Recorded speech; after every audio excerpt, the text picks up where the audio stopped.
Hello student, नमस्कार। मैं आपकी संगीता मैम आपको बहुत ही संविधान के बेसिक भाग को पढ़ाने जा रही हूँ। जो एक संविधान की जिसे नींव कहा जाता है वह होता है, या किसी भी पुस्तक का जो फ्रंट पेज होता है जिससे आप सारे चीज़ों को एक बार में समझ सकते हैं। जो बेसिक चीज़ों को नहीं समझ पाता है उसे बाकी पुस्तकें, पूरी पुस्तक भी समझ में नहीं आती है। मैं आपके लिए यह जो संविधान का भाग है उसे पढ़ाने जा रही हूँ। इसमें क्या होगा, आपको एक एक चीज समझ में आएगा कि कहाँ पर क्या है और किसमें किन किन बातों को कहा गया है। इसे एकदम ध्यान से सुनेंगे। और इससे पहले मैं ये कहना चाहती हूँ कि सारे टेंशन, सारी परेशानियां आप एक किनारे रखो। क्या कोई बोलता है, क्या कोई सोचता है, इसकी परवाह बिल्कुल ना करो, क्योंकि पढ़ना एक थोड़ी सी पेशेंस का काम होता है और पेशेंस के साथ पढ़ने वाले को ही एक दिन जीत हासिल होती है। तो आपसे मैं एक आग्रह भी करती हूँ कि पढ़ाई अगर इस क्षेत्र में आप निकले हैं तो उस क्षेत्र में आप रन करो, दौड़ो और भागो। एक दिन तुम्हें यह समय ऐसा आएगा कि तुम अपनी फतह पर होगे। तो चलिए हम संविधान के उस बेसिक भागों पे चलते हैं जहां से सारे संविधान का व्यू पता चल जाता है। और यहाँ से भर भर के क्वेश्चन आते हैं। हर पार्ट पे, हर भाग पे क्वेश्चन बहुत ज्यादा देखने को मिला है। और मैंने यहाँ पर सभी परीक्षाओं में आए हुए काफी मिले हैं यहाँ पर कि कब कब कौन सी परीक्षाओं में इन पार्ट से क्वेश्चन आए हैं। मैंने उसको यहाँ पे ऐड भी कर दिया है। मान लीजिए जो चीज मैंने ऐड नहीं किया है, फिर भी आप समझिए कि सारे भाग 1 से लेकर 22 तक सभी इंपॉर्टेंट हैं। इस पर आपको किसी भी चीज को नहीं छोड़ना है। जो चीजें इंपॉर्टेंट होती हैं वो छोड़ने योग्य नहीं होती है। और जो ये कहना चाहिए कि संविधान का फ्रंट है, ये संविधान का आधार है, संविधान का न्यू है। अगर हम न्यू को ही नहीं समझेंगे तो बाकी चीजें भी कम समझ में आएंगी। चलिए हम इस न्यू को समझते हैं, इस आधार को समझते हैं और अंदर ही अंदर इसे याद करते रहिए। बहुत जल्दी ये आपके अंदर में एकदम घुल जाएगा। चलिए देखते हैं। हम यहाँ पर देख रहे हैं भारतीय संविधान के भाग, क्योंकि हम यहाँ पर देख रहे हैं कि विश्व का प्रथम एवं अलिखित संविधान कौन सा होगा। पूरे विश्व में जब शुरुआत हो रही थी संविधान की तो क्या हुआ था, पूरे विश्व में सबसे पहला संविधान, लेकिन लिखित नहीं था, वो अलिखित था। अलिखित पे ध्यान देंगे कि विश्व का सबसे पहला संविधान किंतु अलिखित संविधान किसका था, वह था ब्रिटेन का संविधान। उसके बाद हम देखिए संविधान भी एक चरण की तहत ही बढ़ता चला गया था। संविधान भी बढ़ते हुए क्रम में चला था। सभी देश धीरे धीरे किसी क्रम से ही अपने संविधान को भी अपनाए हैं। उसके बाद क्या होता है कि उसके बाद विश्व का पहला लिखित संविधान की बात आती है। तो विश्व का पहला लिखित संविधान कौन से देश का होगा, वह होगा संयुक्त राज्य अमेरिका का संविधान। लिखित संविधान है। हम भी थोड़ा सा वहां से कॉन्सेप्ट लिए हैं, थोड़ा सा वहां से प्रेरणा लिए हैं कि हम भी अपने संविधान को, भारतीय संविधान को लिखित और संहिताबद्ध करेंगे। उसके बाद देखते हैं कि भारत के संविधान की बारी आती है। तो भारतीय संविधान की अगर विशेषता देखी जाए तो संविधान क्या है, भारत के संविधान की बात कर रहे हैं तो संविधान क्या है। भारत का संविधान एक संहिताबद्ध लिखित दस्तावेज है जिसमें सभी कानून, सभी नियमों, उप नियमों की व्याख्या होती है। इसमें केंद्र सरकार, राज्य सरकार, केंद्र शासित प्रदेश सभी की शक्तियां इसमें लिखित रूप से हैं। और जो भी यहाँ पर नागरिक होते हैं, नागरिकों के मौलिक अधिकार, मौलिक कर्तव्य, उनकी स्वतंत्रताएं, जितनी प्रकार से उन्हें आजादी मिली है और उनको उन्मुक्तता मिली है, सारे और प्रतिबंध, सारे चीजों का यहाँ पर लेख किया गया है मौलिक रूप से। भारतीय संविधान पे सब कुछ लिखित में है। जो भी होता है सब कानून के तहत ही होता है। हम देखते हैं कि भारत का संविधान संहिताबद्ध लिखित संविधान है और इस संविधान की लिखित जो शुरुआत हुई थी वो अमेरिका से हुई थी। उसके बाद अगर हम आज की वर्तमान परिस्थिति में देखा जाए तो भारत का संविधान विश्व का सबसे बड़ा लिखित संविधान है। इस चीज को अच्छे से याद रखना है कि भारत का संविधान विश्व का सबसे बड़ा लिखित संविधान है। देखिए यहाँ पर इस पार्ट से काफी क्वेश्चन आए हुए हैं। मैंने सभी को यहाँ पर ऐड कर लिया है। एक एक करके आप देख लेंगे। काफी क्वेश्चन यहाँ से उठते हैं क्योंकि यह तो आधार है, यह तो संरचना और न्यू से ही क्वेश्चन पहले आना चाहिए। सबसे पहले न्यू की जरूरत है जानना, क्योंकि अगर न्यू ही नहीं जानेंगे तो बाकी चीज कैसे समझ में आएगी। किस भाग में क्या बातें कही गई है, किस भाग में कौन सा बात बोला गया है, इस चीज की जानकारी बहुत अच्छे से होनी चाहिए। चलिए आगे देखते हैं। देखिए यहाँ पर ये जो इंडिया लेवल पे आए हुए सभी परीक्षाओं में क्वेश्चन है, जैसे कि UPPSC, MPPSC, IAS, IAS exam वगैरह जितने भी एग्जाम में आए हुए हैं सारे को मैंने यहाँ पर लिख दिया है। और यहाँ पर अगर सीजी छत्तीसगढ़ की बात की जाए तो सीजी व्यापम और सीजीपीएससी में जितने भी एग्जाम हो रहे हैं सब में से इस पार्ट से क्वेश्चन बहुत सारे आए हुए हैं।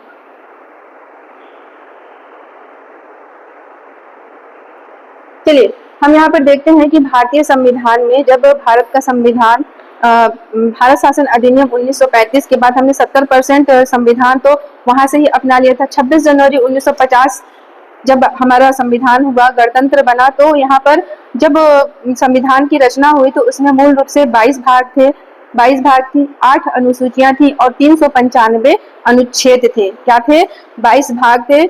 आज भी 22 भाग हैं, किंतु अगर उन्हें ABCD के द्वारा उसमें कुछ संशोधन करके ऐड भी किया गया है। अगर उनको ABCD अगर वगैरह को गिन लिया जाए तो कुल 25 भाग होंगे, लेकिन मूल रूप से हैं 22 भाग ही।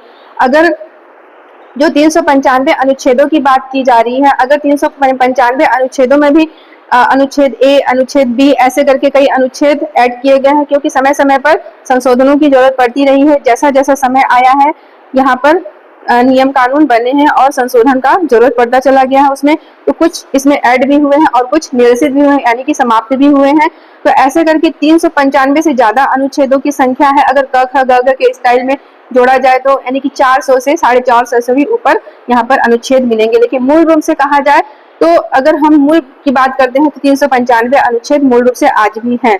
और उसके बाद जो भी जोड़े गए हैं अनुच्छेद क, अनुच्छेद ख ऐसे करके जोड़े गए हैं। और जो आज अनुसूचियां देख रहे हैं वो भारतीय मूल संविधान में 26 जनवरी 1950 जब हमारा गणतंत्र लागू हुआ तो उस समय 8 अनुसूचियां थी।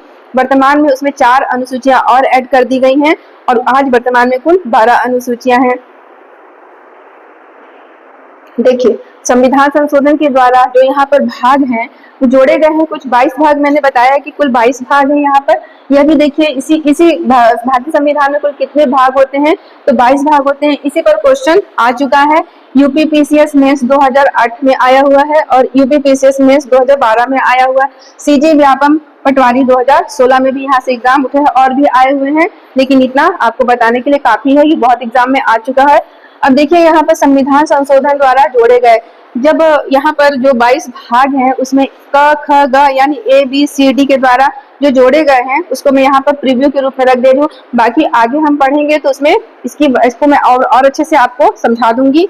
देखिए भाग 4A से समझिए। क ख ग घ में थोड़ी सी मिस्टेक होती है, क्योंकि थोड़ा सा क ख ग घ बोलना भी थोड़ा सा उच्चारण की दृष्टि से इधर उधर मिस हो जाता है, तो ABCD बोलिए, ज्यादा आसान रहेगा। तो भाग 4A, भाग 4A में क्या हुआ है, मूल कर्तव्य जोड़े गए।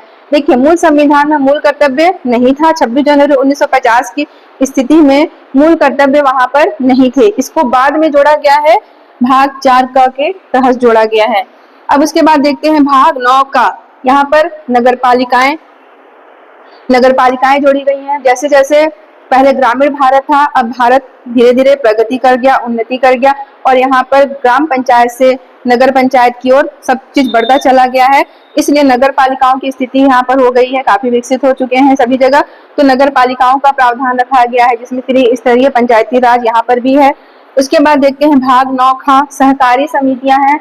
भाग 9 ख के तहत सहकारी समितियों को जोड़ा गया है। इसमें ग्रामीण समुदाय को स्वतंत्रता और तथा उनको अपने कार्यों के लिए एकजुट होकर कार्य करने का यहाँ पर प्रावधान किया गया है, ताकि ग्रामीण भारत विकसित हो सके। तो यहाँ पर सहकारी समितियां का प्रावधान किया गया है ताकि वो एक समिति बनाकर अपना उत्थान, अपने गांव का उत्थान कर सके। यहाँ पे है भाग 14A, यहाँ पे अधिकरण को यहाँ पर ऐड किया गया। अधिकरण क्या है? प्रशासनिक अधिकरण है, अर्थात जो सिविल सेवक होते हैं, केंद्रीय सिविल सेवक होते हैं या फिर उच्च सिविल सेवक होते हैं, उनको अगर उनके विवादों का कुछ विवाद हो जाता है उनके सिविल कैरियर में, तो उनके विवादों का निपटारा इस अधिकरण में किया जाता है। अगर यहाँ से भी संतुष्ट नहीं है तो वो अगले न्यायालय में जा सकते हैं। भारतीय संविधान के भाग बहुत ही इंपॉर्टेंट है, सारे भाग इंपॉर्टेंट है। जो भी 22 भाग हैं 1 से लेकर 22 तक के सारे भाग यहाँ पे इंपॉर्टेंट हो जाते हैं। इंपॉर्टेंट क्यों नहीं होंगे? क्योंकि यही तो आधारभूत है, यहाँ से ही सारी चीजें संविधान धीरे धीरे इसी के पार्ट में बढ़ती चली गई हैं। हम जो भी पुस्तक देखते हैं उसका जो फ्रंट पेज होता है कि इस लेसन में क्या क्या आपको पढ़ना है, क्या क्या आपको जानना है, यहाँ भाग से वही चीजें हमें मिलती हैं कि भाग 1 में हमें क्या देखना है, संविधान की कौन सी बातें कही गई हैं, यहाँ पर क्या उल्लेख किया गया है, और सारे एग्जाम की दृष्टि से भी बहुत महत्वपूर्ण है और भारतीय नागरिक होने के नाते हमें सारी चीजें जानना और भी आवश्यक है। चलिए देखते हैं।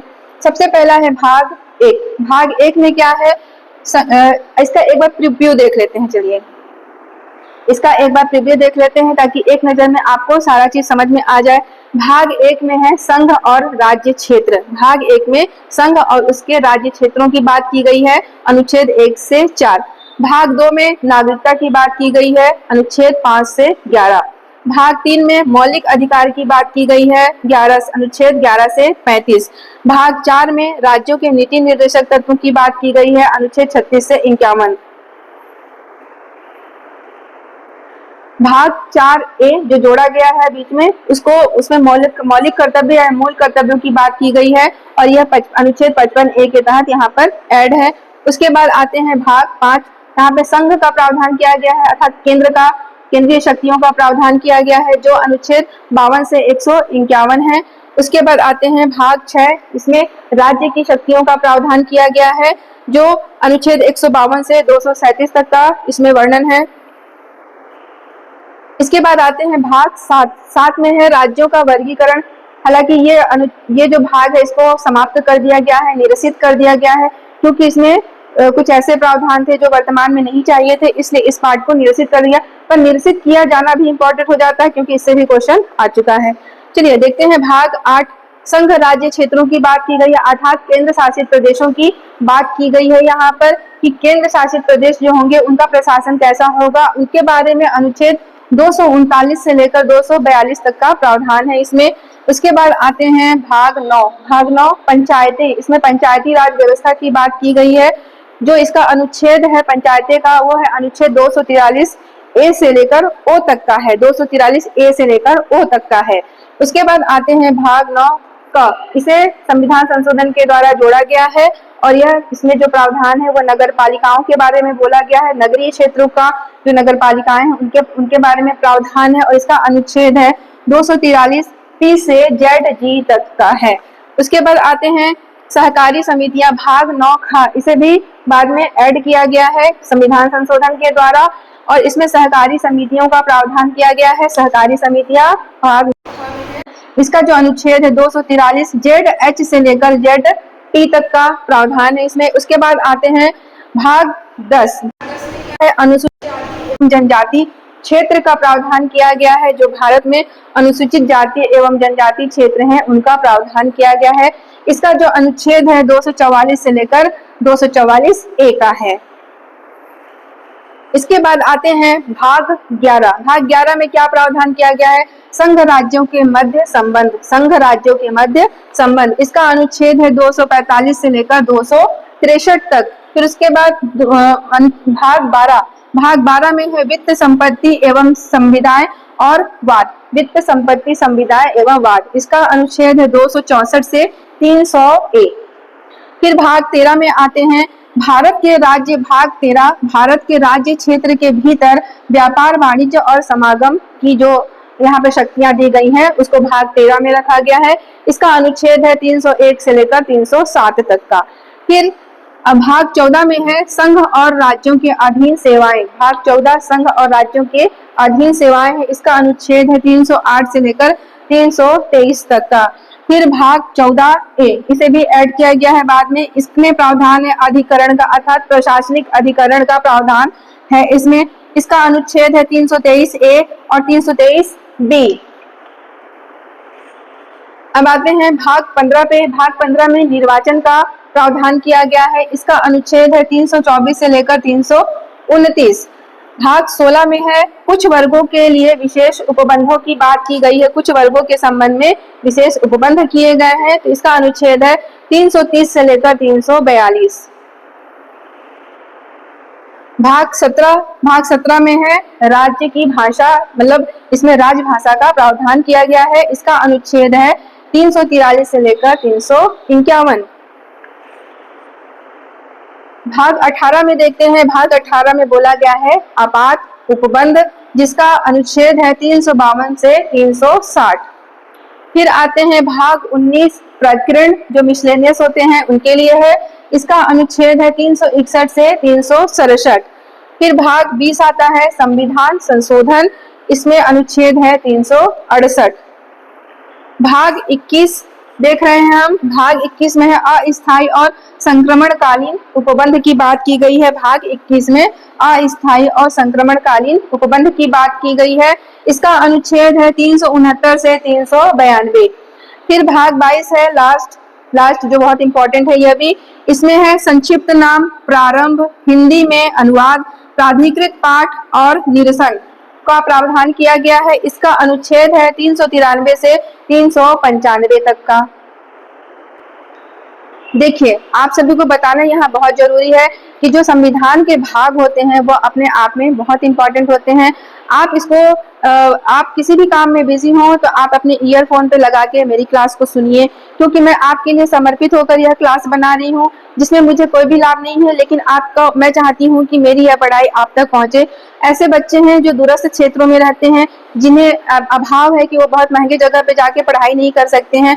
मैं चाहती हूँ कि मेरी यह पढ़ाई उन तक पहुंचे और उनको बहुत ज्यादा लाभ मिले और एक अच्छा सिलेक्शन उनको मिल जाए, क्योंकि सिलेक्शन पाना ही एक उद्देश्य होता है अक्सर विद्यार्थी। तो आप देखिए और इससे पूरा फायदा लीजिए, और मैं चाहती हूँ कि मैं आपको ज्यादा से ज्यादा इसका फायदा और लाभ दे सकूं।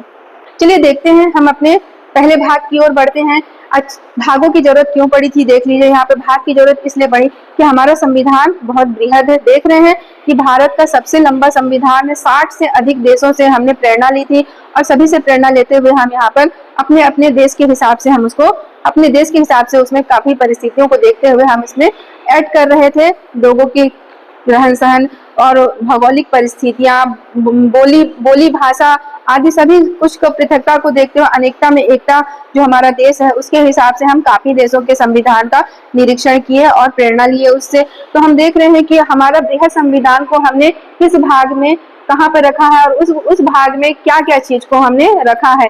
यह हमारा बेसिक भाग है। चलिए इसको देखते हैं, जहाँ से बहुत इंपॉर्टेंट हो जाता है हर चीज यहाँ पर, और क्वेश्चन का रूप बनता है यहाँ से। चलिए मैं थोड़ी सी यहाँ पर आपको ट्रिक से भी याद करवाने की कोशिश करूंगी, ताकि आपको यह स्थायी रूप से याद रहे। आप इसको बोलते हुए, गुनगुनाते हुए इसको हमेशा याद रखिए। चलिए देखते हैं, हम सबसे पहले देख रहे हैं भाग 1। भाग 1 में क्या है, संघ और उसके राज्य क्षेत्र। संघ अर्थात देखिए, भाग 1 में क्या है, संघ और उसके राज्य क्षेत्रों की बात हो रही है। संघ क्या है, यह केंद्र है। संघ अर्थात केंद्र सरकार की बात हो रही है, और उसके राज्य क्षेत्रों की बात हो रही है। मतलब यहाँ पर केंद्र को क्या कहकर बोला गया है, तो भारत अर्थात इंडिया राज्यों का संघ होगा। केंद्र को बोला गया है, पूरे भारत को बोला गया है, संघीय व्यवस्था को बोला गया है, और इसमें राज्य क्षेत्र होंगे इसका वर्णन किया गया है यहाँ पर। और इसका अनुच्छेद 1 से लेकर 4 तक, अनुच्छेद 1, अनुच्छेद 2, अनुच्छेद 3, अनुच्छेद 4 ऐसे करके सभी में अलग अलग प्रावधान होंगे। अनुच्छेद 1 भारत अर्थात राज्यों का संघ होगा, ऐसा इसमें बोला गया है। अनुच्छेद 2 जो भारत से बाहर की जो कोई राज्य है जो भारत में शामिल होना चाहते हैं उसका प्रावधान है, और जो भारत में ही सीमाओं का इधर उधर करके उनको मिलाकर एक राज्य बनाना है तो यहाँ पर उसका प्रावधान किया गया है। और जैसे कि भारत में किसी राज्यों की कुछ 3-4 राज्यों की सीमाओं को मिलाकर अगर एक राज्य बनाना है मांग पर, तो ऐसा यहाँ पर किया जा सकता है। इसके लिए केंद्र सरकार सर्वोपरि निर्णय लेने में सक्षम है। और इसके बाद होता है कि जैसे कि किसी क्षेत्रों का नाम, जैसे किसी राज्य का नाम अगर बदलना है तो यहाँ पर इसी प्रावधान में आकर साधारण बहुमत के द्वारा ये सारी चीजें प्रोसेस में लाई जाती है। जैसे उड़ीसा का नाम ओडिशा किया गया है, पांडिचेरी का नाम पुदुचेरी किया गया है। इस तरह से जो नामों में परिवर्तन होता है वह इसी अनुच्छेदों के तहत ही होता है। चलिए अब देखते हैं कि दूसरा, नागरिकता। इसको कैसे याद रखेंगे, संघ में यानी भारत की बात हो गई, राज्य क्षेत्रों की बात हो गई, तो वहां रहेगा कौन, वहां पे रहेंगे नागरिक। तो दूसरे नंबर पे नागरिक को रख देना है, पहले नंबर पे भारत और भारत के राज्य क्षेत्रों की बात कर रहे हैं, उनके राज्य की पूरी सीमाओं की बात कर रहे हैं। तो उनकी सीमाओं में कौन रहेगा, तो नागरिक रहेगा। तो दूसरे नंबर पे नागरिकों को रखना है। 2 मतलब नागरिकता 2। तो यहाँ पर देखिए, यह यूपी आरओ मेंस 2016 में आया हुआ है, सीजी व्यापम FI 2017 में भी आया हुआ है। इस पार्ट से मैंने यहाँ पर भी इसको ऐड कर दिया है। अब इसका जो नागरिकता का प्रावधान है, अनुच्छेद 5 से लेकर 11 तक का, अनुच्छेद 5 से लेकर पूरा 11 तक का जो प्रावधान है उसमें नागरिकता का प्रावधान किया गया है। और नागरिकता में देखिए, यह ब्रिटेन के संविधान से लिया गया है, क्योंकि हम अमेरिकी संविधान से तो लिखित संविधान लिए हैं, लेकिन नागरिकता हम वहाँ की बिल्कुल नहीं अपनाए हैं। हमने जो नागरिकता का प्रावधान अपनाया है वह ब्रिटेन के संविधान से अपनाया है। ब्रिटेन के संविधान में एकल नागरिकता थी, इसलिए हमें वह ठीक लगा कि पूरे भारत अलग अलग नहीं होना है, भारत को एक करके रखना है, इसलिए भारत में एकल नागरिकता की बहुत आवश्यकता है।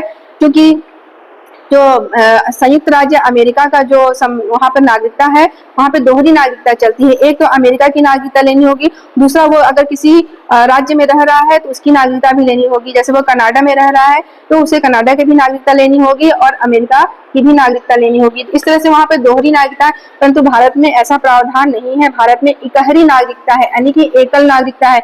आप देख रहे हो आधार कार्ड पूरे देश में चलता है, आप कहीं के भी निवासी हो, आपका आधार कार्ड दिखा दो तो पूरे देश में चलता है, तो एकल नागरिकता है। तो यहाँ पर जो नागरिकता का प्रावधान है, नागरिकता का जो सेकंड नंबर का प्रावधान किया गया है वह संसद का विषय बनता है। इसमें जो भी फेरबदल करना है वह संसद ही कर सकती है, उसके अलावा कोई नहीं कर सकता है। इसमें संसद सर्वोपरि होती है। फिर उसके बाद देखते हैं भाग 3 में मौलिक अधिकार की बात की गई है। मौलिक अधिकार में देखिए 1 2 3 तीन अक्षर है, तो यहाँ से इसको पकड़ लीजिए और यहाँ पर जो ला को यहाँ पर 3 मान लीजिए, तो यहाँ पर मौलिक अधिकार भाग 3 में बोला गया है। और देखिए यह CGPCS मेंस 2000 UPPCS मेंस 2013 में आया हुआ है, CGPSC MI 2014 में यहाँ से क्वेश्चन आए हुए हैं। तो जो मौलिक अधिकार का प्रावधान रखा गया है भाग 3 में, मौलिक अधिकार अनुच्छेद 11 से लेकर 35 तक का है। जो भाग 3 में मौलिक अधिकार है वो अनुच्छेद 11 से लेकर 35 तक का है। अब इसमें देखते हैं कि इसमें क्या क्या प्रावधान किया गया है। तो सबसे पहले यह देख लेते हैं कि जो मौलिक अधिकार का जो लिया गया है प्रेरणा, वह अमेरिका के संविधान से लिया गया है। अमेरिका के संविधान से मौलिक अधिकार की प्रेरणा ली गई है। और इसमें कुछ अनुच्छेदों को आप विशेष करके याद रखेंगे, जिसमें से क्वेश्चन अच्छे से आते हैं इन चीजों से कि भारतीय नागरिकों को कौन कौन से मौलिक अधिकार प्राप्त हैं। तो अनुच्छेद 15, 16, 19, 29, 30, अनुच्छेद 15, 16, 19, 29, 30 एक स्लोगन टाइप का, एक कविता टाइप का, इसको याद कर लीजिए, क्योंकि यह जो अनुच्छेद है वो केवल भारतीय नागरिकों को प्राप्त है, केवल भारतीय नागरिकों को।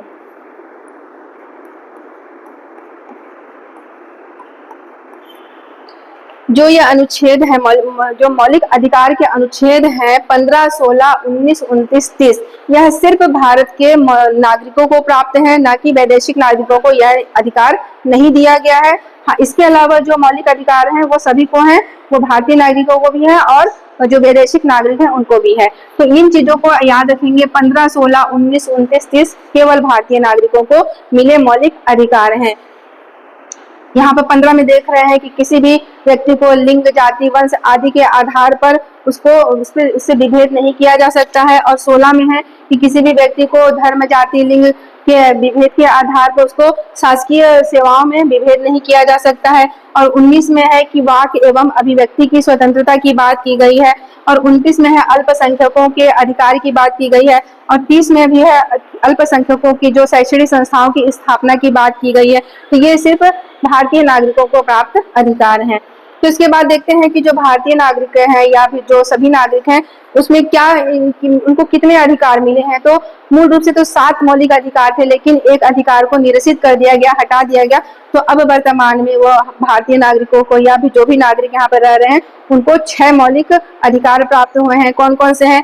एक तो समानता का अधिकार, दूसरा है स्वतंत्रता का अधिकार, तीसरा है शोषण के विरुद्ध अधिकार, फिर है उसके बाद धार्मिक स्वतंत्रता का अधिकार, फिर है संस्कृति एवं शिक्षा का अधिकार, फिर है संवैधानिक उपचारों का अधिकार। संवैधानिक उपचारों का अधिकार अनुच्छेद 32 के तहत महत्वपूर्ण हो जाता है, क्योंकि जब भी किसी नागरिकों के मौलिक अधिकार का हनन होता है तो वह अनुच्छेद 32 के तहत सीधे हाई कोर्ट की ओर जा सकता है और वहां पर न्याय मांग सकता है।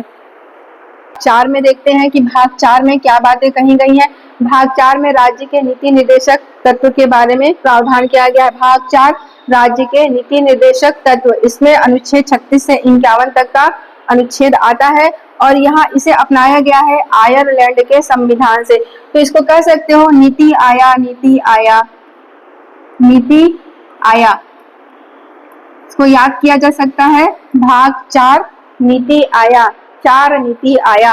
तो राज्य के नीति निर्देशक तत्व कहाँ से लिए गए हैं? आयरलैंड के संविधान से लिए गए हैं और अनुच्छेद 36 से 51 तक इसमें प्रावधान किया गया है।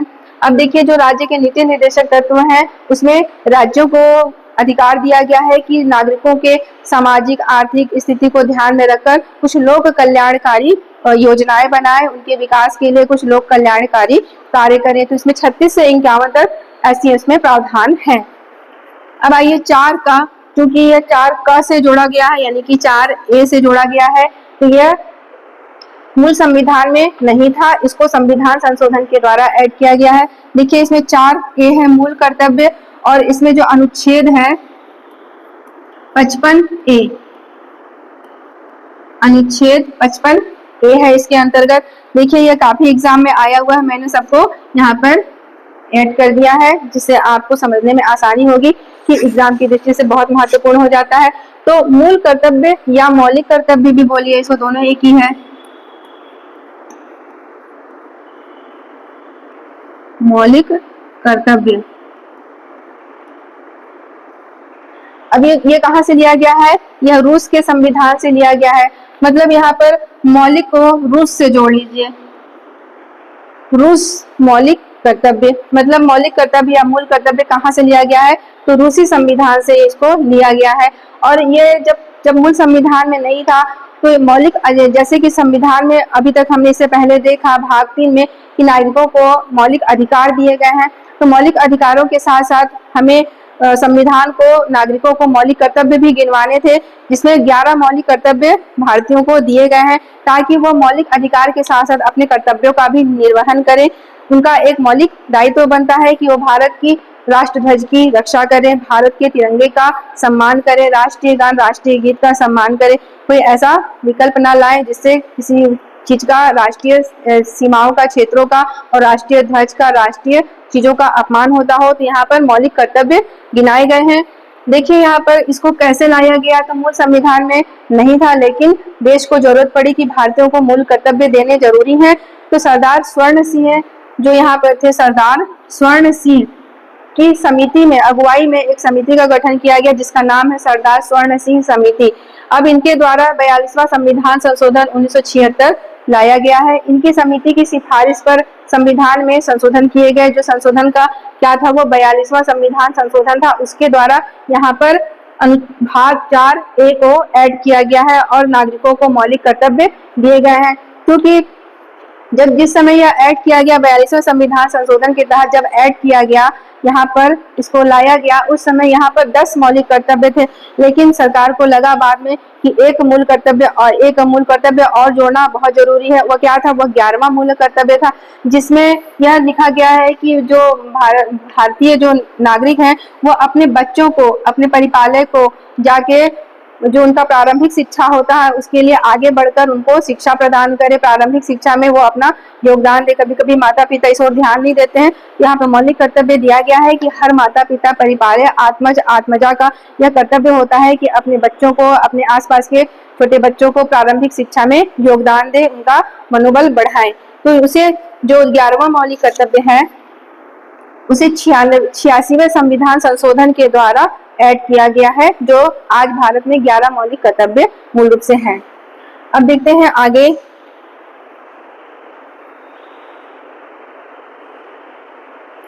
चलिए देखते हैं भाग 5। ये है भाग 5।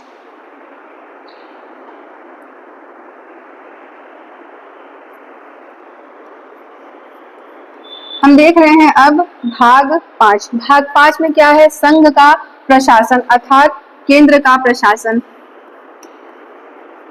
संघ का प्रशासन या केंद्र का प्रशासन, संघीय, यहाँ पर देख रहे हैं संघ का, यहाँ पर शक्तियों की बात की गई है या केंद्र सरकार की शक्तियों की बात की गई है, जो यूपीपीसीएस एग्जाम में 2013 में आया हुआ है। और जो भाग 5 में है संघ का प्रशासन, संघ की बातें जो की गई हैं उसका अनुच्छेद है, अनुच्छेद 52 से 151 तक इसमें अनुच्छेद प्रावधान किया गया है। मतलब भाग 5 में संघ के प्रशासन का जो अनुच्छेद होता है जिसमें प्रावधान किया गया है वह अनुच्छेद 52 से लेकर 151 तक रखा गया है। अब इसमें कुछ इंपॉर्टेंट चीज जान लीजिए, चूंकि संघ का जो सिलेबस है वो काफी ब्रॉड है और इसे भारत का सबसे लंबा भाग भी बोला जाता है। हम यहाँ पर सूक्ष्म ही अध्ययन कह लीजिए यहाँ पर, क्योंकि जब इसे पढ़ा जाएगा तो काफी बृहद क्लास होगी और थोड़ा सा डीपली अध्ययन भी जरूरी है, क्योंकि आज क्वेश्चन के जो प्रारूप हैं वो काफी अच्छे तरीके से आ रहे हैं, तो ज्यादा जानना जरूरी है। इसमें मैंने वहाँ का ओवरव्यू रखा है जिससे आपको कुछ एग्जाम निकालने में काफी आसानी होगी और इसका मेथड समझ में आ जाएगा। देखिए, संविधान का सबसे लंबा भाग है, मैंने तो बता दिया यहाँ पर। अब इसमें देखिए कि जो संघ का जो यहाँ पे प्रावधान किया गया है 52 से 191 तक, संघ में क्या क्या बॉडीज आती हैं। तो सबसे पहला होता है कार्यपालिका। कार्यपालिका क्या है, मतलब जो कार्यपालिका है, मंत्रिमंडल है और राष्ट्रपति है, ये सदन होते हैं, वो सब यहाँ पर कार्य करती हैं, नियम बनाती हैं। तो कार्यपालिका का जो हेड होते हैं वह राष्ट्रपति होते हैं। भारत में कार्यपालिका के जो प्रधान होते हैं वह राष्ट्रपति होते हैं। सरकार का प्रमुख होते हैं वह राष्ट्रपति होते हैं। राष्ट्रपति के नाम से सारे आदेश निर्देश पारित होते हैं। जो भी कार्य किया जाता है वह राष्ट्रपति की पद मुद्रा और हस्ताक्षर से पारित होते हैं यहाँ पर। तो कार्यपालिका का जो प्रावधान है वह अनुच्छेद 52 से 78 तक किया गया है। 52 से 78 तक किया गया है। कार्यपालिका में देख रहे हैं कि जो उच्च पद होते हैं उनकी नियुक्तियां कौन करते हैं, तो राष्ट्रपति करते हैं, उनके हस्ताक्षर से होता है। और जो भी राष्ट्रपति को कार्यपालिका शक्तियां प्राप्त हैं, न्यायपालिका शक्तियां प्राप्त हैं और जो वित्तीय शक्तियां प्राप्त हैं और वैधानिक शक्तियां प्राप्त हैं और यहाँ तक कि सैनिक शक्तियां प्राप्त हैं। सैनिक शक्तियों में राष्ट्रपति को तीनों सेनाओं का प्रमुख बोला गया है, तो काफी महत्वपूर्ण यहाँ पर हो जाता है और बहुत बड़ा यहाँ पर बृहद चैप्टर हो जाता है। उसके बाद दूसरे में आते हैं विधायिका या भारत की संसद।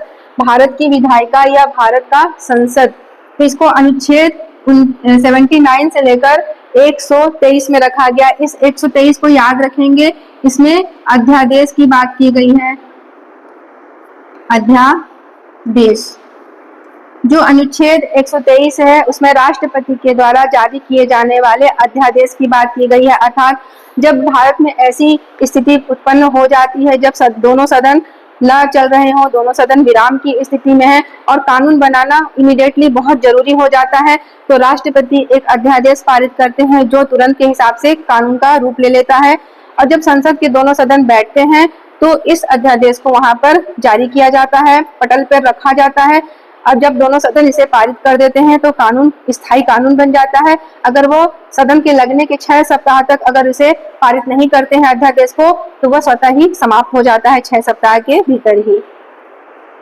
चलिए देखते हैं तीसरे नंबर पे क्या है, न्यायपालिका। न्यायपालिका अर्थात केंद्रीय न्यायपालिका अर्थात सर्वोच्च न्यायालय अर्थात उच्चतम न्यायालय जिसे कहा जाता है, सुप्रीम कोर्ट भी कहा जाता है। देखिए इसके नाम कई हैं, लोग कंफ्यूज हैं इसको क्या बोलते हैं, किसको क्या बोलते हैं। इसे ही सुप्रीम कोर्ट बोला जाता है, SC शॉर्ट में लिख रही हूँ सुप्रीम। इसे ही बोला जाता है सर्वोच्च न्यायालय, सर्वोच्च न्यायालय बोला जाता है। इसे ही बोला जाता है उच्चतम न्यायालय,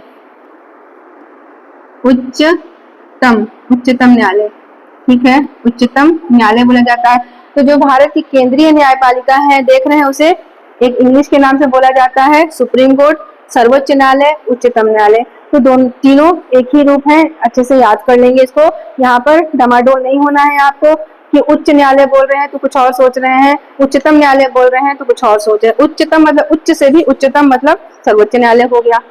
अब यहाँ पर आते हैं, देखिए न्यायपालिका जो केंद्रीय न्यायपालिका की बात की गई है, सर्वोच्च न्यायालय की बात की गई है, उसको अनुच्छेद 124 से लेकर 147 तक रखा गया है। अर्थात जो सर्वोच्च न्यायालय है, सुप्रीम कोर्ट के लिए जो प्रावधान रखे गए हैं 124 से लेकर 147 तक वहां पर रखे गए हैं।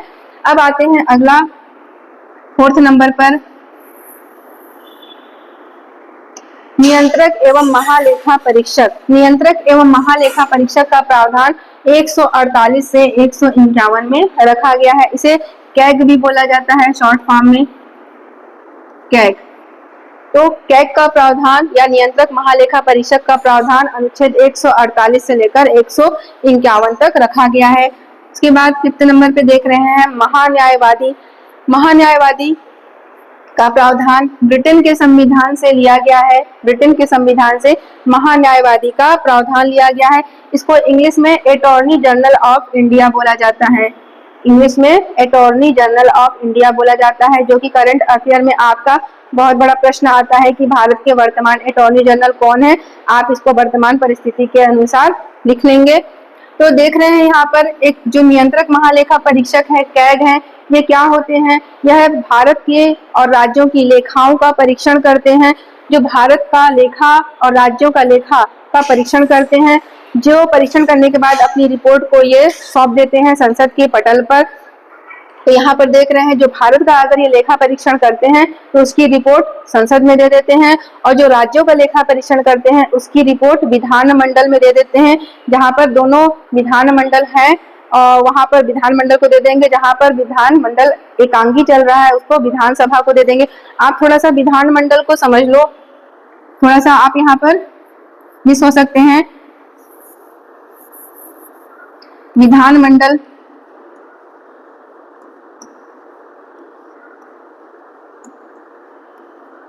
मैंने कहा विधानमंडल, तो विधानमंडल में दो सदन होते हैं, एक होता है विधानसभा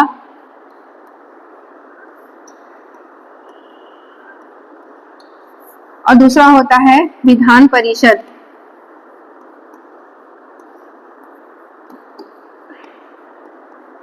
विधान परिषद जो जिस राज्य में दोनों सदन है उसको संयुक्त रूप से बोला जाता है विधानमंडल।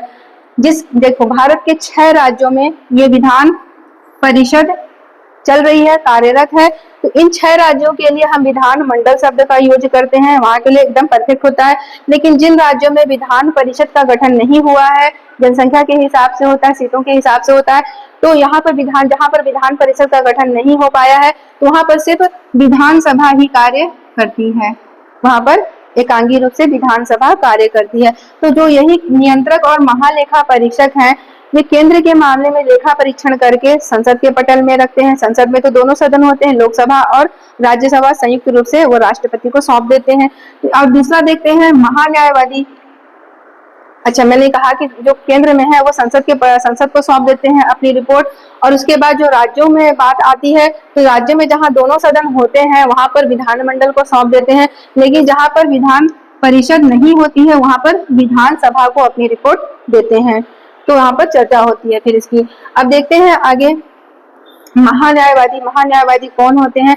तो ये भारत सरकार के न्याय के लिए नियुक्त किए गए अधिकारी होते हैं। महान्यायवादी सरकार का रिप्रेजेंट करते हैं। सरकार का जो भी न्यायिक दावा होता है, न्यायिक कार्य होता है, वो महान्यायवादी देखते हैं, और ये किसी भी भारत के किसी भी न्यायालय में अपना कार्य क्षेत्र इनका देखा जा सकता है। तो ये सरकार के लिए अपना प्रतिनिधित्व देते हैं, और ये ब्रिटेन के संविधान से लिया गया है। तो देख रहे हैं कि भाग 5 संघ का प्रशासन की बात हो रही है। इतनी बॉडीज होती हैं, ये इतनी बॉडी होती है, इसके अंतर तो और भी विशाल बॉडी आ जाएंगी, ये तो मैंने यहाँ पर मेन रूप से रखा है। और उसके बाद देखते हैं राज्य। संघ के बाद हम आते हैं 5 संघ और 6 राज्य। 5 संघ और 6 राज्य में आते हैं। यहाँ पर 6 नंबर पे राज्य का प्रशासन को रखना है, यह भी एग्जाम में आ चुका है। अब इसका जो अनुच्छेद है वो 152 से लेकर 233 है। जो भाग 6 है उसमें राज्य के प्रशासन की बात की गई है, और इसका अनुच्छेद है 152 से लेकर 237 तक का है। इस 152 को देख रहे हैं यहाँ पर है, और ये 137 यहाँ पर 237 यहाँ पर आ जा रहा है। तो 152 से लेकर 237 तक का प्रावधान है। यहाँ पे मैंने जो महान्यायवादी का प्रावधान बताया है ये 76 में आते हैं, जो कि यहाँ पर होंगे, कार्यपालिका में होंगे, लेकिन यह संघ के अंग है, इसलिए मैंने यहाँ पर लिख दिया है। अब देखिए राज्य में आ रहे हैं भाग 6 राज्य का प्रशासन। अनुच्छेद 152 से लेकर 237 तक का प्रावधान है। इसमें सबसे पहले केंद्र के समान इनकी भी कार्यपालिका होगी, मतलब यहाँ पर प्रमुख रूप से कार्यपालिका के प्रधान कौन हो जाएंगे? तो राज्यपाल हो जाएंगे। राज्यपाल कार्यपालिका के प्रधान होते हैं, सरकार के प्रमुख होते हैं। तो यहाँ पर आप देख रहे हैं कार्यपालिका की शक्तियां राज्यपाल के हाथों में निहित होती है। राज्यपाल को कार्यपालिका की शक्तियां हैं, विधायिका की शक्तियां, न्यायिक शक्तियां हैं, काफी शक्तियां उन्हें राष्ट्रपति के समान मिली हुई है, पर कुछ मामलों में थोड़ी हो जाती है, लेकिन सेम आ जाएगा, राष्ट्रपति के जैसा ही इनकी शक्तियां आ जाएंगी। तो देखते हैं कि कार्यपालिका की शक्तियां इनका 152 से लेकर 167 तक का प्रावधान किया हुआ है। फिर आते हैं दूसरे नंबर पे विधायिका या विधानमंडल की शक्तियां। जिन राज्यों में विधानमंडल है तो विधानमंडल की शक्तियां हैं, और दूसरा है विधायिका है, तो विधायिका मतलब विधानसभा हो जाएगा। तो यहाँ पर विधायिका का जो प्रावधान किया गया है 167 से लेकर 212 तक में किया गया है। और तीसरे नंबर पे आ जाएंगे न्यायपालिका। जो राज्यों में न्यायपालिका स्थापित है उनकी बात कही जा रही है। सर्वोच्च न्यायालय नहीं इसमें आएंगे। सर्वोच्च न्यायालय कहाँ पे आएगा? यहाँ केंद्रीय में आएगा। और यहाँ पे क्या आएगा? उच्च न्यायालय। उच्च न्यायालय की बात हो रही है यहाँ पर। और उच्च न्यायालय को इंग्लिश में क्या बोला गया है? High court, HC, high court. High court की बात की गई है। तो हम देख रहे हैं न्यायपालिका का प्रावधान अनुच्छेद 213 से लेकर 237 तक किया गया है। अनुच्छेद 213 से लेकर 237 तक किया गया है। फिर अगला देखते हैं चौथे नंबर पे महाधिवक्ता। जैसे यहाँ पर केंद्र में महान्यायवादी हैं, वैसे ही राज्य में महाधिवक्ता होते हैं। इनका अनुच्छेद है 165। अनुच्छेद 165 के तहत महाधिवक्ता का प्रावधान किया गया है। और इनको इंग्लिश में बोला गया है advocate general of state. Advocate general of state मतलब महाधिवक्ता का जो प्रावधान है अनुच्छेद 165 के तहत किया गया है। इन सब पे क्वेश्चन इंपॉर्टेंट रूप से आ चुका है, आप इसको अच्छे से याद कर लेंगे। महाधिवक्ता बिल्कुल महान्यायवादी जैसा ही कार्य करते हैं। अगर वहाँ केंद्र सरकार का वो न्याय के मामले में प्रतिनिधित्व कर रहे हैं, सुनवाई में देख रहे हैं और केंद्र सरकार को न्याय जो परामर्श देते हैं, वैसे ही राज्य में महाधिवक्ता राज्य के जो प्रमुख होते हैं उनको न्याय के मामले में परामर्श देते हैं तथा सभी न्यायालयों में राज्य की ओर से अगुवाई करते हैं। तो यहाँ पर हम देख रहे हैं बहुत महत्वपूर्ण हो जाता है। चलिए आगे देखते हैं।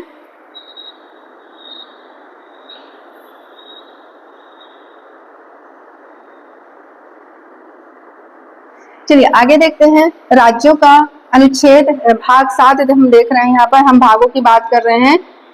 भाग 7 में क्या है? भाग 7 चूंकि निरसित हो चुका है, समाप्त हो चुका है यह, लेकिन परीक्षा की दृष्टि से उतना ही इम्पोर्टेंट हो जाता है। समाप्त हुआ है लेकिन क्वेश्चन पूछने के लिए यहाँ पर आ रहे हैं। तो राज्यों का वर्गीकरण इसमें था, जैसे कि राज्यों को भाग ए, भाग बी, भाग सी, भाग डी ऐसे कैटेगरी में राज्यों को विभाजित किया गया था, जिसकी जरूरत यहाँ पर नहीं हो रही थी। तो इस वर्गों को यहाँ पर समाप्त कर दिया गया है और इसका प्रावधान था वह अनुच्छेद 238 में था। और देखिए इसको किस प्रावधान के तहत इसे निरसित किया गया है, ये ज्यादा इंपॉर्टेंट हो जाता है। तो 7वें संविधान संशोधन 1956 के द्वारा भाग 7 को और अनुच्छेद 238 को समाप्त कर दिया गया है। अब देखते हैं भाग 8। देखिए पढ़ते हुए ध्यान लगाकर पढ़ेंगे, क्योंकि यह ध्यान लगाने से चीजें अच्छे से एब्जॉर्ब होती हैं। विचलित मन से बिल्कुल ना देखें, क्योंकि ऐसे में दो तरफा रहेंगे तो ना वो दूसरी बातें समझ में आएंगी, ना ही ये बातें समझ में आएंगी। इसलिए एकाग्रचित होकर पढ़ें, देखें और समझें। हम देख रहे हैं भाग 8। इसमें बोला गया है संघ राज्य क्षेत्रों की बात की गई है, अर्थात जो केंद्र शासित प्रदेश होते हैं उनके क्षेत्रों की बात की गई है, इनके प्रशासन की बात की गई है। जो केंद्र शासित प्रदेश होते हैं उनके प्रशासन की बात की गई है। हम ऊपर देख रहे थे भाग 5 में संघ का प्रशासन, भाग 6 में राज्य का प्रशासन। अब यहाँ पर आ रहे हैं भाग 8 में संघ राज्य क्षेत्रों का प्रशासन या केंद्र शासित प्रदेशों का प्रशासन। यह भी काफी एग्जाम में आ चुका है, देख सकते हैं आप। इसका अनुच्छेद है 239 से लेकर 242। भाग 8 केंद्र शासित प्रदेशों की बात हो रही है और इसका अनुच्छेद है 239 से लेकर 242। अब इसमें देखते हैं कि भारत में आज 28 राज्य हैं। राज्य कुल कितने हैं भारत में? तो 28 राज्य हैं। और कुल केंद्र शासित प्रदेश कितने हैं? तो यहाँ पर केंद्र शासित प्रदेश हो जाएंगे 8।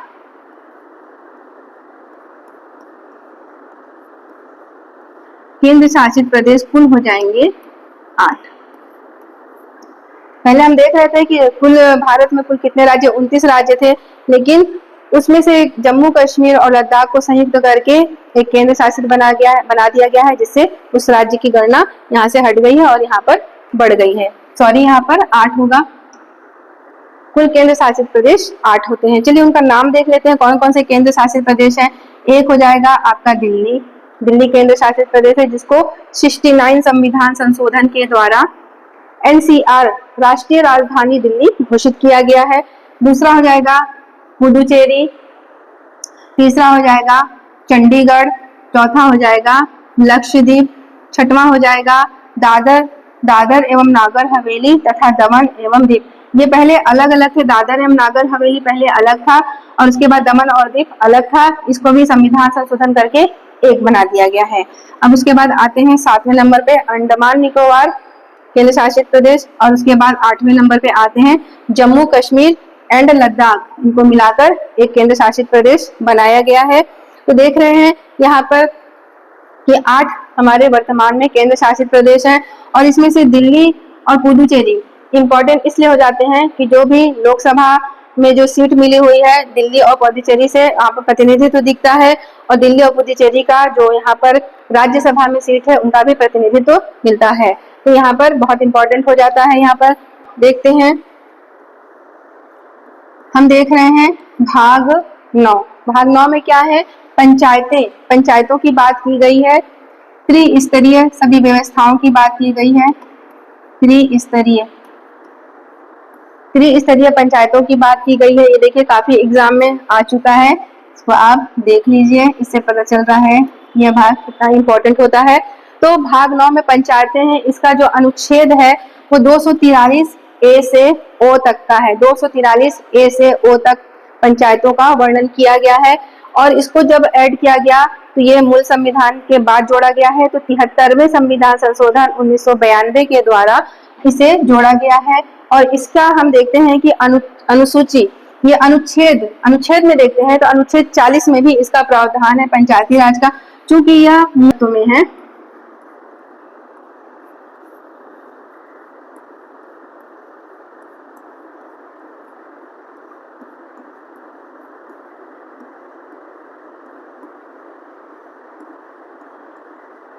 जो अनुच्छेद 40 में पंचायती राज की बात की गई है वह राज्य के नीति निर्देशक तत्वों में इसका प्रावधान किया गया है।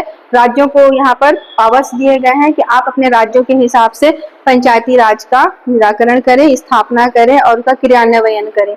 तो यहाँ पर देख रहे हैं कि यह 73वें संविधान संशोधन 1992 के द्वारा भाग 9 में पंचायतों को लाया गया है। और यहाँ पर जो अनुच्छेद 40 है नीति निर्देशक तत्व में, वहां पर प्रावधान किया गया है। और भाग अनुसूची 11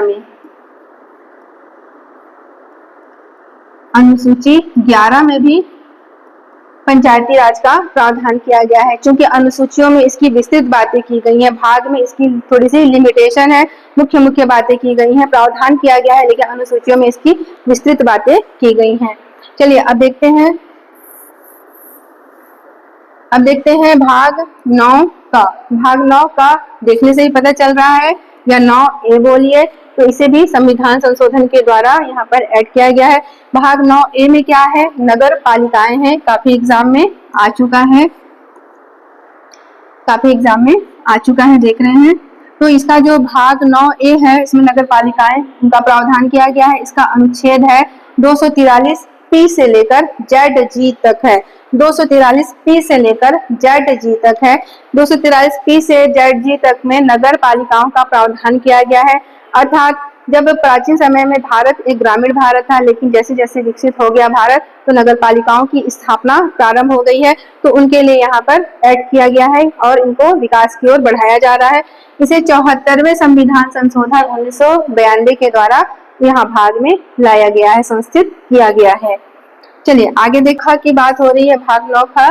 परिस्थितियों के हिसाब से भारत के विकास के लिए, ग्रामीण भारत के उत्थान के लिए सहकारी समितियों का प्रावधान किया गया है। तो भाग 9 में सहकारी समितियां यहाँ पर जोड़ी गई हैं, लाई गई हैं, और इसका अनुच्छेद है 243 ZH से लेकर ZT तक है। 243 ZH से लेकर ZT तक है। तो इसे 97वें संविधान संशोधन 2011 द्वारा जोड़ा गया है। देख रहे हैं भाग 9 सहकारी समितियां, और अनुच्छेद 243 ZS से लेकर ZT तक है। 97वें संविधान संशोधन 2011 से इसे जोड़ा गया है। अनुच्छेद इसका हो जाएगा, देख रहे हैं 43B सहकारी समितियां हैं। इसको भी राज्य के नीति निर्देशक तत्वों में भी ऐड किया गया है।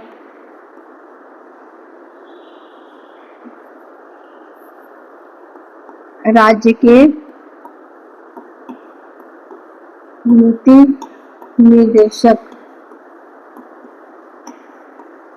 राज्य के नीति निर्देशक तत्व में अनुच्छेद 43B के तहत सहकारी समिति का प्रावधान किया गया है। राज्य अपने क्षेत्रों के हिसाब से, अपने राज्य के हिसाब से इनका उत्थान करे और कल्याणकारी राज्य की स्थापना करे। ग्रामीण भारत के उत्थान की बात यहाँ पर हो रही है, क्योंकि जो ग्रामीण भारत में रहते हैं वो कुछ लोगों का समूह बनाकर अपनी चीजों का अपने समूहों का उत्थान करते हैं और खेती किसानी में इसकी वृद्धि करते हैं। चलिए देख रहे हैं भाग 10 में क्या है। अनुसूचित जाति एवं जनजाति क्षेत्रों की बात हो रही है, जो कि सीजी व्यापम FI 2017 में आ चुका है और इसका अनुच्छेद है 244 A में। इसमें क्या बात किया गया है? इसमें बात किया गया कि भारत में अनुसूचित जाति एवं जनजाति क्षेत्रों की कैसी स्थिति रहेगी, क्या प्रावधान रहेंगे, अनुसूचित जाति जनजाति क्षेत्रों के लिए कौन कौन से आयोग स्थापित किए जाएंगे। अब इसी का जो ज्यादा डीपली अध्ययन हम करेंगे, ज्यादा बातें कही गई हैं वह अनुसूची में कही गई। इसी से संबंधित अनुसूची हो जाएगा 5। भाग 11 किसके लिए है? संघ राज्यों के मध्य संबंध। भाग 11 संघ राज्यों के मध्य संबंध। इसे संघ मान लीजिए, इसे राज्य मान लीजिए, दोनों का संबंध 1 और 1 11 ऐसे करके याद रख लीजिए। 1 और 1 11 संघ राज्यों के मध्य संबंध की बात की गई है। इसका अनुच्छेद है 245 से लेकर 263 तक का है। इसमें जो संघ राज्यों के मध्य प्रशासन की बात की गई है 245 से शुरू है, यहाँ पर 245 से शुरू है और 263 तक है, यहाँ पर 263 तक है। तो संघ और राज्यों के मध्य यहाँ पर 2 संबंधों की बात की गई है। पहला विधायी संबंध और दूसरा है प्रशासनिक संबंध।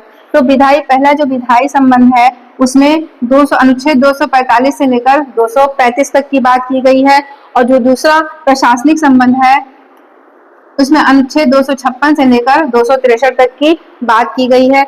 जो विधायी संबंध होता है वह केंद्र और राज्यों के मध्य कैसे विधायी संबंध, कानूनी संबंध होने चाहिए उसकी बात की गई है और जो प्रशासनिक संबंध है, जो प्रशासन से संबंधित कैसे संबंध होंगे उसकी बात की गई है यहाँ पर। चलिए भाग 12 में चलते हैं। भाग 12 की बात हो रही है। भाग 12 में क्या है? वित्त, संपत्ति एवं संविदाएं और वाद। भाग 12 में है वित्त, संपत्ति, संविदाएं और वाद। तो भाग 12 से वित्त कर लीजिए।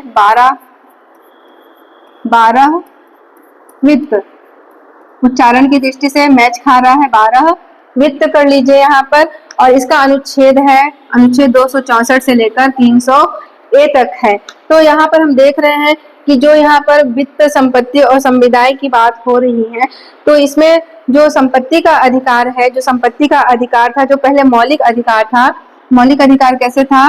तो जो अनुच्छेद मौलिक अधिकार का जो अनुच्छेद 31 था, 31 वहां पर संपत्ति का अधिकार पहले था, संपत्ति का अधिकार था। जो मौलिक अधिकार का अनुच्छेद 21 है वहां पर संपत्ति का अधिकार पहले था। पहले संपत्ति का अधिकार मौलिक अधिकार हुआ करता था, लेकिन अब इसे वहां से हटा लिया गया है मौलिक अधिकारों से और यहाँ पर लाकर अनुच्छेद 301A में संपत्ति के अधिकार को रख दिया गया है, अर्थात कानून के दायरे में लाया गया है।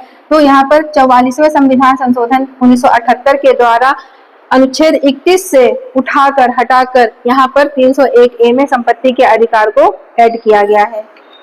अब देखते हैं भाग 13 मेरा व्यापार कर लीजिए। ये 13 मेरा व्यापार, 13 मेरा व्यापार करने से याद हो जाएगा, व्यापार 2 लोगों के बीच में होती है। 13 मेरा व्यापार, तो 13 में हो जाएगा भारत के राज्य क्षेत्र के भीतर व्यापार, वाणिज्य और समागम।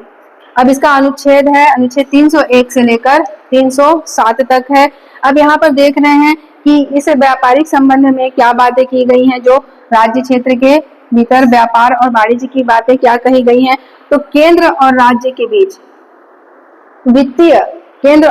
के बीच वित्तीय बात कही गई है। केंद्र और राज्य के बीच वित्तीय राजस्व के वितरण की बात कही गई है। जो कर हो रहे हैं, टैक्स यहाँ पर जो कर या टैक्स हो रहे हैं, टैक्सों का विभाजन इसी अनुच्छेद में आता है। अनुदान, जो केंद्र अपने राज्यों को अनुदान दे रही है किसी खास कार्यों के लिए, तो वहां पर आ जा रहा है अनुदान की बातें। और कर्ज, जो केंद्र सरकार राज्यों को ऋण दे रही है, उसकी बात हो जा रही है यहाँ पर। और संपत्ति का अधिकार यहाँ पर दिख रहा है, संपत्ति की बातें यहाँ पर आ रही है। तो व्यापार, वाणिज्य और समागम की बातें यहाँ पर हो रही हैं। फिर आते हैं भाग 14, संघ और राज्यों के अधीन सेवाओं की बात हो रही है। संघ यानी केंद्र में जो सेवाएं हैं, जो अधिकारियों की नियुक्ति हो रही है, उसकी बात हो रही है। और राज्यों में जो प्रशासनिक अधिकारियों की नियुक्ति हो रही है, उसकी बात हो रही है। संघ में देखिए यूपीएससी होता है, देता है संघीय लोक सेवा आयोग। और यहाँ पर राज्यों में होता है स्टेट पीएससी लेता है। और एक होता है ज्वाइंट पीएससी, यानी कि संयुक्त पीएससी जिसको बोला जाता है, संयुक्त पीएससी। समझ सकते हैं, इसको समझना बहुत जरूरी है। एक हो जा रहा है यूपीएससी, संघीय लोक सेवा आयोग। दूसरा हो रहा है राज्य पीएससी, जिसके भी राज्य में पीएससी का एग्जाम लिया जा रहा है वो हो जा रहा है। और तीसरा हो जा रहा है संयुक्त पीएससी, दो राज्यों की सहमति से एग्जाम का लिया जाना हो जा रहा है यहाँ पर। तो देख रहे हैं भाग 14 में संघ और राज्यों के अधीन सेवाएं हैं, इसमें यह भी एग्जाम में आ चुका है। और इसका अनुच्छेद है 308 से लेकर 323 तक का है। चलिए देखते हैं, इसमें हम पहला देखते हैं कि अखिल भारतीय सेवाएं। यहाँ पर जो हो रहा है केंद्रीय जो संघीय लोक सेवा आयोग है, वो अखिल भारतीय सेवाओं का प्रावधान यहाँ पर किया हुआ है। तो जो अखिल भारतीय सेवाओं का प्रावधान किया गया है कि इनकी अखिल भारतीय सेवाओं में जो नियुक्तियां होंगी, उसका प्रावधान कहाँ से कहाँ तक है, तो अनुच्छेद 308 से लेकर 314 तक का है प्रावधान इसमें अखिल भारतीय सेवाओं की नियुक्तियों का। इसमें हो जाता है आईएएस की नियुक्ति, आईपीएस की नियुक्ति और आईएफएस की नियुक्ति। आईएएस इंडियन एडमिनिस्ट्रेटिव सर्विस हो जा रहा है, आईपीएस इंडियन पुलिस सर्विस हो जा रहा है और आईएफएस इंडियन फॉरेस्ट सर्विस हो जा रहा है यहाँ पर। तो देख रहे हैं तीनों सेवाओं की नियुक्तियां अखिल भारतीय सेवाओं में आती हैं, जिसका प्रावधान है 308 से लेकर 314 तक का है। अब आते हैं राज्यों में। तो राज्यों में लोक सेवा आयोग का प्रावधान किया गया है, वह 315 अनुच्छेद 315 से लेकर 323 तक किया गया है, जिसमें राज्य की सिविल सेवाओं में जो नियुक्ति हो रही है वह लोक सेवा आयोग राज्य में कर रहा है। पुलिस सेवा में नियुक्तियां कर रहा है और न्यायिक क्षेत्रों में जजों की नियुक्तियां भी कर रहा है।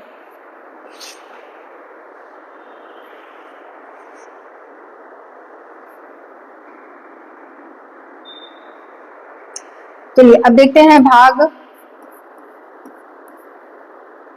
14 ए। भाग 14 क्या है, जो हम अभी पीएससी का देख रहे थे, संघीय लोक सेवा आयोग और राज्य लोक सेवा आयोग देख रहे थे, उसी में इसमें इस चीज को ऐड किया गया है भाग 14 ए को।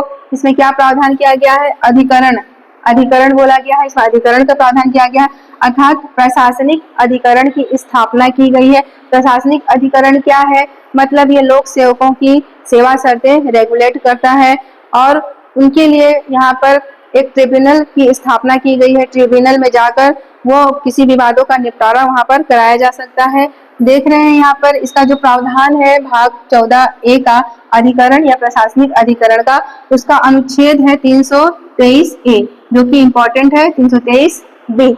अब यहाँ पर देख रहे हैं लोक सेवकों की सेवा शर्तें एवं विवादों की सुनवाई होती है।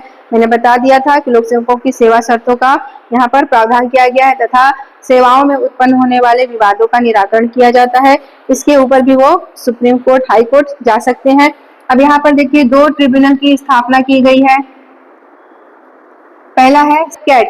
कैट क्या हो जाएगा, सेंट्रल एडमिनिस्ट्रेटिव ट्रिब्यूनल, और दूसरा है सेट यानी कि स्टेट एडमिनिस्ट्रेटिव ट्रिब्यूनल। तो ये दोनों राज्य और केंद्र के लिए अलग अलग ट्रिब्यूनल की स्थापना की गई है। भाग 15 में निर्वाचन का प्रावधान किया गया है, काफी एग्जाम में आ चुका है, देख रहे हैं। और भाग 15 जो निर्वाचन का प्रावधान किया गया है, निर्वाचन की व्यवस्था की गई है, वो है अनुच्छेद 324 से लेकर 329 तक का है। 324 से 329 तक निर्वाचन का प्रावधान किया गया है। अब देखते हैं कि निर्वाचन में क्या खास बातें हैं। तो भारत में केंद्रीय निर्वाचन आयोग की स्थापना की गई थी। यह 25 जनवरी 1950 को भारत में केंद्रीय निर्वाचन आयोग की स्थापना की गई थी। अब यहाँ पर निर्वाचन आयोग किस चीज का निर्वाचन करते हैं, मतलब केंद्रीय निर्वाचन आयोग की बात हो रही है तो वह राष्ट्रपति, उपराष्ट्रपति, लोकसभा एवं राज्यसभा के सदस्यों का निर्वाचन कराते हैं। यहाँ पर देख रहे हैं एकल संक्रमणीय मत पद्धति के द्वारा यहाँ पर हो रहा है। तो राष्ट्रपति का, उपराष्ट्रपति का, राज्यसभा के सदस्यों का एकल संक्रमणीय मत पद्धति के द्वारा हो रहा और लोकसभा का तो चयनित करके आते हैं। तो ये सारी जो हो रहे हैं यहाँ पर जो संसद के सदस्य जा रहे हैं उनका सभी का जो निर्वाचन करवा रहे हैं वह निर्वाचन आयोग के द्वारा संपन्न कराया जाता है और राज्यों के लिए पृथक निर्वाचन आयोग की व्यवस्था है। अब देखते हैं भाग 16 कुछ वर्गों के संबंध में विशेष उपबंध। कुछ वर्गों के संबंध में विशेष उपबंध, वो वर्ग कौन से हैं अभी देखेंगे। तो भाग 16 कुछ वर्गों के संबंध में विशेष उपबंध, इसका अनुच्छेद हो जाएगा 330 से लेकर, इसका अनुच्छेद हो जाएगा 330 से लेकर 342 हो जाएगा। अब इसमें हम देख रहे हैं कि कुछ वर्गों के लिए विशेष उपबंध क्या क्या बोला गया है। एसटी और एससी।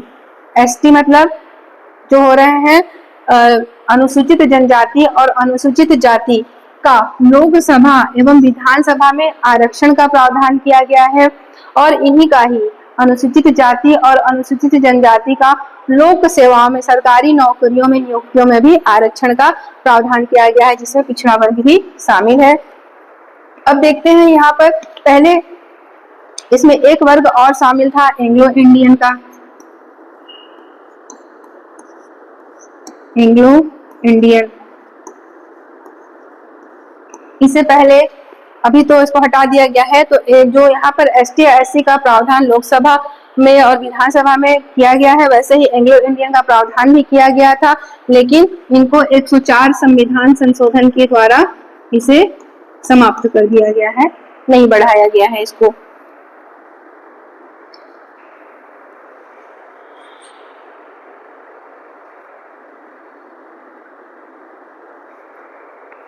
अब देख रहे हैं भाग 17। भाग 17 में क्या प्रावधान किया गया है। भाग 17 में राजभाषा बोला गया। 17 भाषा, ऐसे लिख लीजिए, 17 को पूरा तरह 17 कर लीजिए और ये भाषा का जो सा है ये इससे मिल जाएगा, इसको स मान लीजिए। तो 17 का सा और भाषा का सा यहाँ पर पूरा उच्चारण की दृष्टि से मैच खा रहा है। भाग 17 राजभाषा, ऐसे कर लीजिए। अब देखिए काफी एग्जाम में आया हुआ है। अब जो राजभाषा, भाग 17 राजभाषा का जो प्रावधान किया गया है अनुच्छेद 343 से लेकर 351 तक किया गया है। अब देखते हैं इसका जो विस्तृत प्रावधान है उसको 8वीं अनुसूची में किया गया। अनुसूची में क्या है, अनुसूची में बातें विस्तृत रूप से की गई हैं। जिन चीजों को यहाँ पर शॉर्ट में बताया गया है उसी चीजों को अनुसूची में विस्तृत बताया गया है। यहाँ पर जो 8वीं अनुसूची में इस राजभाषा की बात की गई है उसमें पूरे 22 भाषाओं का उल्लेख किया गया है। तो जो मूल संविधान में थे 14 भाषाएं थी, 14 भाषाओं का वहां पर बात लिखा गया है और जब वहां पर कुछ भाषाएं उसको ऐड की गई, 8 भाषाएं बाद में ऐड की गई, तो वर्तमान में कुल 22 भाषाएं हो जाती हैं। अब देखिए यहाँ पर हम प्रावधान देख रहे हैं कि भाग 7 अनुच्छेद 343 से 351 में है तो क्या क्या प्रावधान किए गए हैं। तो पहला है संघ की भाषा। संघ की भाषा मतलब केंद्र की भाषा। केंद्र की भाषा का प्रावधान अनुच्छेद 343 से लेकर 344 में किया गया है। दूसरा है क्षेत्रीय भाषाएं। क्षेत्रीय भाषाएं अर्थात राज्यों की अपनी भाषाएं, उसका प्रावधान किया गया है 345 से लेकर 347 में किया गया है। फिर देखते हैं उच्चतम न्यायालय। उच्चतम न्यायालय एवं उच्च न्यायालयों की भाषाओं की बात की गई है। उच्च न्यायालय की भाषा क्या होगी, उच्चतम न्यायालय की भाषा क्या होगी, इस तरह की बातें यहाँ पे की गई है, जिसका अनुच्छेद 348 से लेकर 349 तक में बोला गया है। और इसके बाद आते हैं विशेष निर्देश। भाषाओं के संबंध में विशेष निर्देश की बात की गई है, जिसका है अनुच्छेद 350 से लेकर 351। क्योंकि भाषा जो है राजभाषा है, इसका एक बृहद क्लास होगा जिसमें पूरी की पूरी बातें पढ़ी जाएंगी। इंपॉर्टेंट भाग 18। भाग 18 आपात उपबंध, इसे भी उच्चारण की दृष्टि से याद कर लीजिए। 18 अ से आपात 18, आपात याद हो जाएगा ये। भाग 18 आपात उपबंध अनुच्छेद है इसका 352 से लेकर 360, वेरी इंपॉर्टेंट। अब अनुच्छेद 352 में क्या बात कही गई है?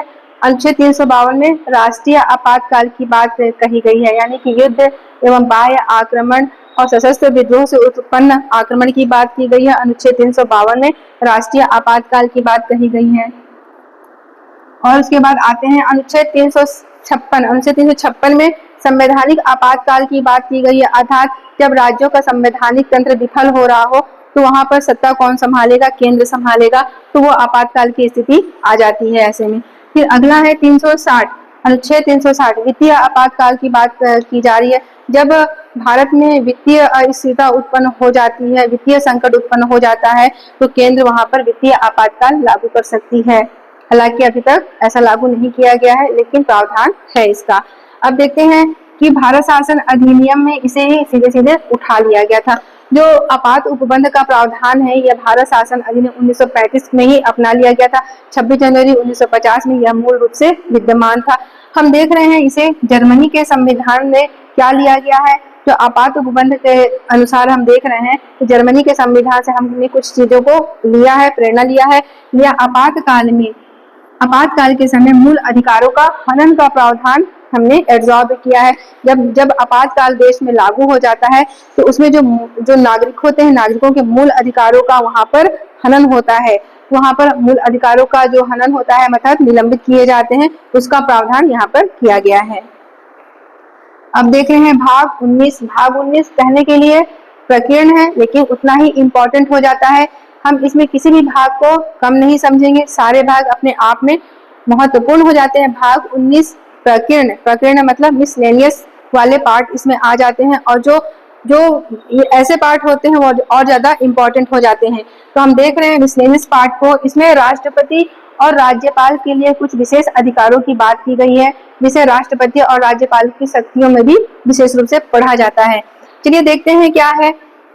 तो यहाँ पर हम देख रहे हैं कि राष्ट्रपति और राज्यपाल के विशेषाधिकार एवं उन मुक्तियों की बात की गई है। इसमें जो यहाँ पर प्रकीर्ण है, मिसलेनियस बातें कही जा रही है, वो क्या है? राष्ट्रपति और राज्यपाल के लिए विशेष उन्मुक्तियां या शक्तियों की बात की जा रही है, जिसे अनुच्छेद 361 में वर्णन किया गया है। मतलब कुछ ऐसे प्रावधान इसमें शामिल किए गए हैं राष्ट्रपति और राज्यपाल के लिए, जब उन पर जो गिरफ्तारी का कोई संकट आता है तो उन्हें ऐसे ही गिरफ्तार नहीं किया जा सकता है। राष्ट्रपति और राज्यपाल को विशेष अधिकार प्राप्त होते हैं, सिंपली तरीके से गिरफ्तारी नहीं की जा सकती है, उन्हें बहुत छूट मिली हुई है। यहाँ पर उनके ऊपर काफी प्रावधान है, आसान नहीं है। तो यहाँ पर 361 अनुच्छेद 361 के तहत काफी उनको उन्मुक्तियां मिली हुई हैं। और ये जो प्रकीर्ण है, मिसलेनियस चीज है, नाम से ही पता चल रहा है कि कुछ ऐसे प्रावधान है जो किसी भी भाग में वर्णित नहीं किए गए हैं, वो यहाँ पर शामिल हो जाते हैं। मतलब अपशिष्ट शक्तियों का प्रावधान यहाँ पर किया जा सकता है। अब देखते हैं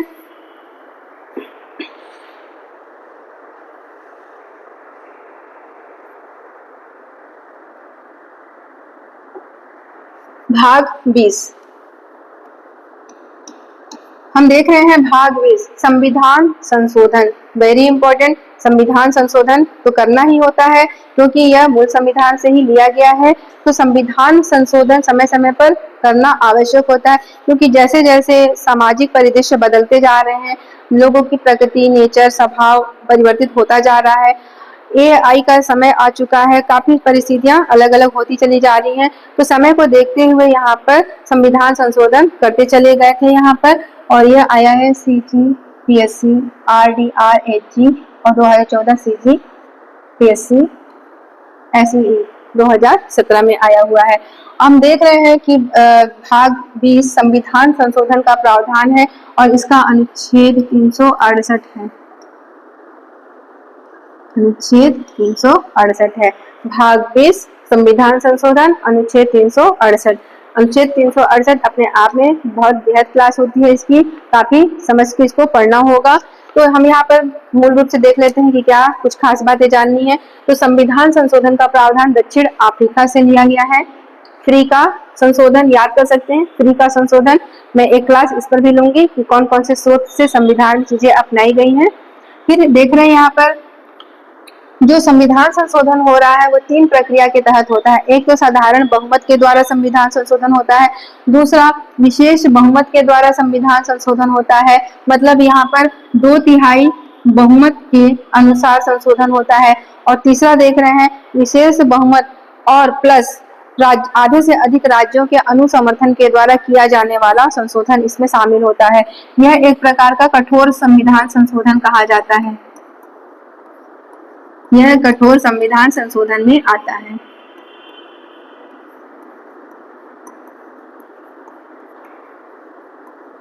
अतः हम देख रहे हैं कि भारत का संविधान लचीला भी है और कठोर भी है। लचीला कैसे है?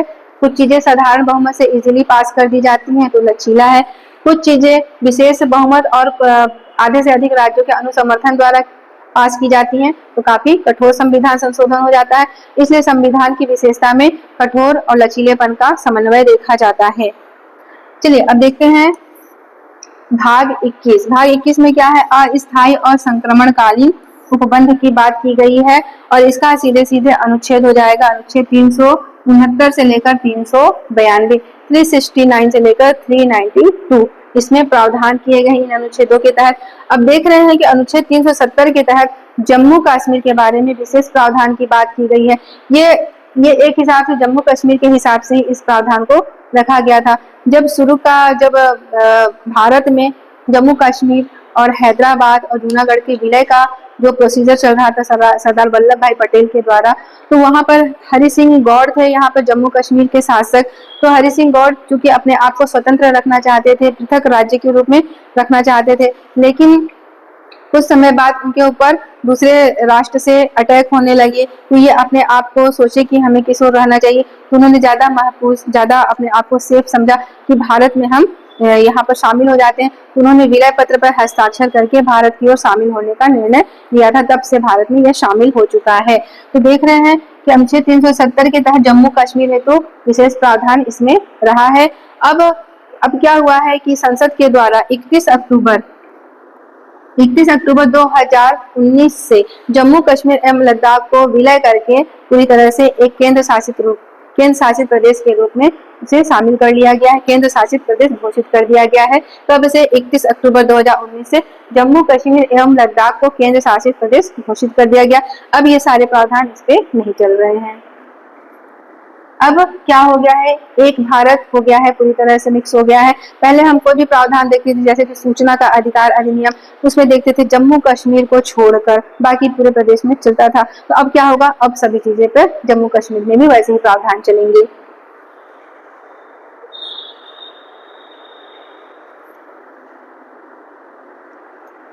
हम देख रहे हैं भाग 22। हम देख रहे हैं भाग 22, जो इस भाग का अंतिम पार्ट है भाग 22, क्योंकि भारतीय संविधान 22 भागों में बटे हुए हैं। मतलब ये भारत का लेसन है, कुल मिला के संविधान का लेसन है, जिसके अंतर्गत काफी प्रावधान किए गए हैं और इसका विस्तृत वर्णन जो मिलेगा हमको अनुसूचियों में मिलेगा। तो हम देख रहे हैं भाग 22 में संक्षिप्त नाम की बात की गई है। देखते हैं क्या है संक्षिप्त नाम। प्रारंभ की बात की गई है, क्या होता है प्रारंभ। हिंदी में अनुवाद, क्या होता है हिंदी में अनुवाद। फिर प्राधिकृत पाठ और निरसन, क्या है प्राधिकृत पाठ और निरसन।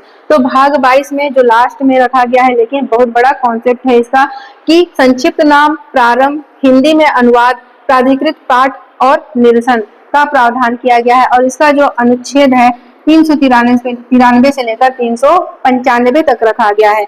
अनुच्छेद 393 से 395 में इस भाग 22 को रखा गया है। चलिए देखते हैं संक्षिप्त नाम क्या है। जो हम पहला देख रहे हैं संक्षिप्त नाम, यहाँ पे आ रहे हैं संक्षिप्त नाम। तो संक्षिप्त नाम क्या होगा, तो भारत के संविधानविदों ने जब ये बहुत परीक्षण किया कि हमारे संविधान का संक्षिप्त नाम क्या होगा, तो उन्होंने नाम रखा भारत का संविधान। संक्षिप्त रूप से नाम रख दिया भारत का संविधान, और यह इसका शीर्षक हो गया। अब चलिए देखते हैं प्रारंभ। प्रारंभ क्या है, प्रारंभ है भारत का संविधान 26 जनवरी 1950 से प्रारंभ है। इस संविधान में वर्णन है, यहाँ भाग 22 में वर्णन किया गया है कि भारत का जो संविधान है, भारत में गणतंत्र की जो स्थापना की गई है वो 26 जनवरी 1950 से की गई है। भारत के प्रथम राष्ट्रपति डॉक्टर राजेंद्र प्रसाद यहाँ से शपथ लेकर एक गणतंत्र की स्थापना की गई है और हमारे संविधान का जो प्रारंभ है 26 जनवरी 1950 से हो रहा है। अब देखते हैं प्राधिकृत पाठ। प्राधिकृत पाठ क्या है?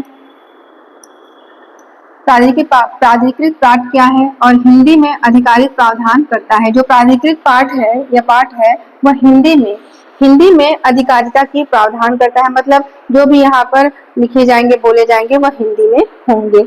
अब देखते हैं निरसन। निरसन क्या है? जो कि देख रहे हैं छोटे छोटे शब्द नहीं है, ये काफी अपने आप में बेहद कॉन्सेप्ट रखते हैं। तो निरसन क्या है? निरसन है कुछ पुराने प्रावधानों को निरस्त करने का प्रावधान। क्योंकि कुछ पुराने प्रावधानों को निरस्त क्या ऐसे ही किया जा सकता है? बिल्कुल नहीं। उसको संविधान संशोधन की प्रक्रिया के तहत ही पुराने प्रावधानों को निरसित किया जा सकता है और कुछ नए प्रावधानों को भी जोड़ा जा सकता है। तो सभी संविधान संशोधन का ही काम होता है। तो इस प्रकार से भाग 1 से लेकर भाग 22 तक सभी चीजें काफी महत्वपूर्ण हो जाती हैं और यह भारत के संविधान का एक मूल चरण होता है, तो जिसकी तैयारी आपको अच्छे से करनी है।